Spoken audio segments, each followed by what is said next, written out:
And welcome back, everybody. We are chatting with John DeRosa, author of the book One Less God Than You, and we're talking about whether or not Adam and Eve are real. And John, I know you have a lot to cover, so I'll just let you dive right into the material.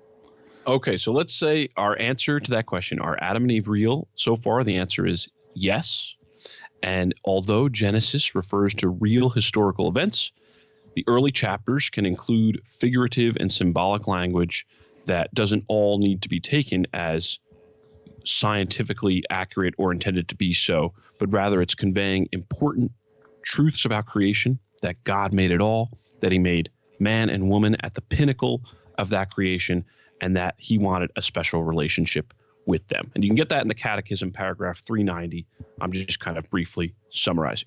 But here's the challenge. So that actually answers one of the challenges, Gary, because one of the challenges from science is that the universe and Earth are billions of years old, but the Bible says Adam and Eve were only, and our human race is only a few thousand years old, or that the Earth is only a few thousand years old. And as Catholics, we can safely set that aside, and we could say, no, we don't need to take we don't need to take an overly literal view of those early chapters that commits us to saying that the Earth and universe are only a few thousand years old. We can affirm that mainstream scientific thesis.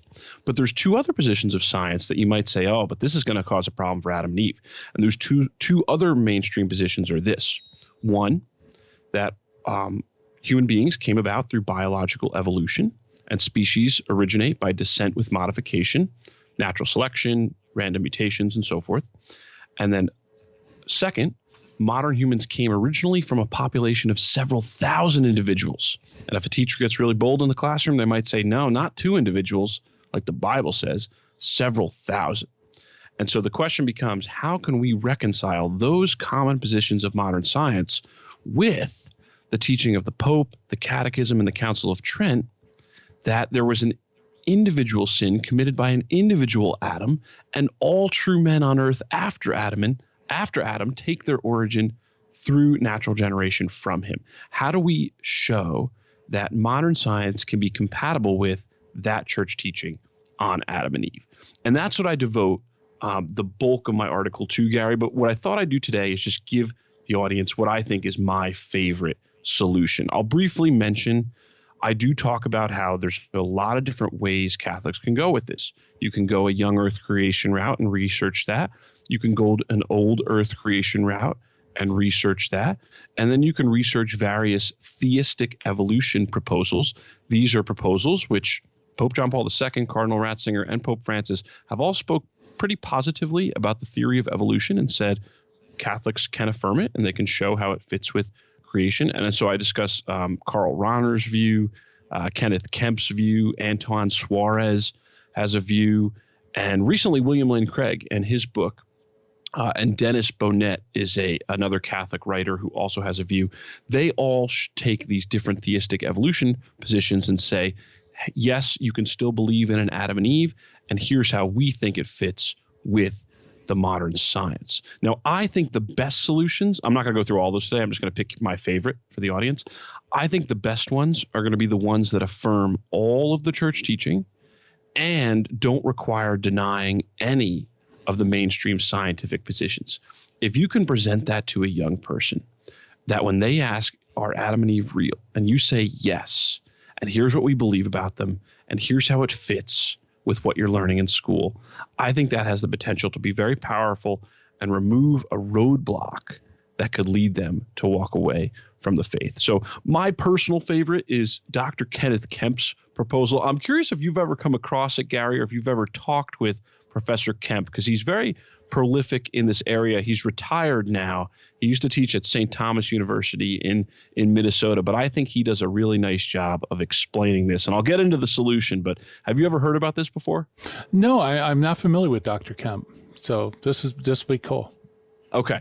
So here's what he says. He, as a good Thomist, he gets in there and he makes a distinction. And in my article, I cite some of his articles, because the toughest one is going to be like, how does this work? If Adam and Eve are supposed to be the original couple and modern science says, no, we descended from a few thousand, I don't see how two can equal a few thousand. Like that, I'm a math teacher, and two doesn't seem to be the same as a few thousand. So it seems like we have a difficulty here that we need to reconcile.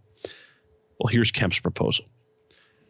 When faced with that threat of contradiction, we can make an important distinction and distinguish man as a biological species from man as a philosophical or a theological species.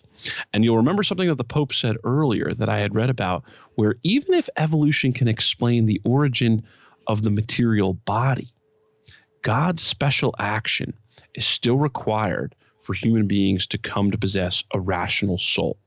So what we can hold is that the anthropologist, we can say the anthropologist might be right, that man as a biological species had an anatomically modern makeup, and evolution produced that over many, many years, such that there were several thousand of these anatomically modern human beings. They might look a bit like us. They might look a bit like more of the apes and those kinds of ancestors, and they might be a blend.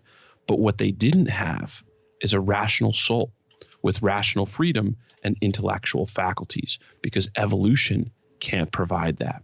So what we can say as Catholics is that at a specific point in time, when there were these anatomically modern humans, God designated or chose or created out of nothing two philosophically modern humans or theological humans that had the same animal-like makeup as their bodily counterparts, those biological humans, but they did have rational freedom and rational souls. So what Kemp says is that God endows two individuals, and we can call them Adam and Eve, with rational souls and creates them in his friendship, and his special action secures that all the offspring of these theological humans or these modern humans will possess a rational soul.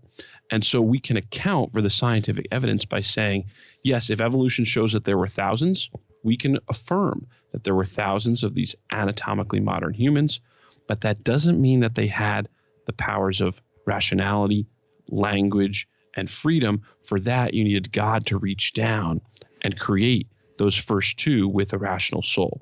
And from that, so we can affirm the Pope's statement that all true men on earth after Adam took their origin by natural generation from him. So Kemp's proposal is make that distinction between the biological species and the theological species, and you can have both theories working together, a real Adam and Eve who chose against God and transgressed the covenant.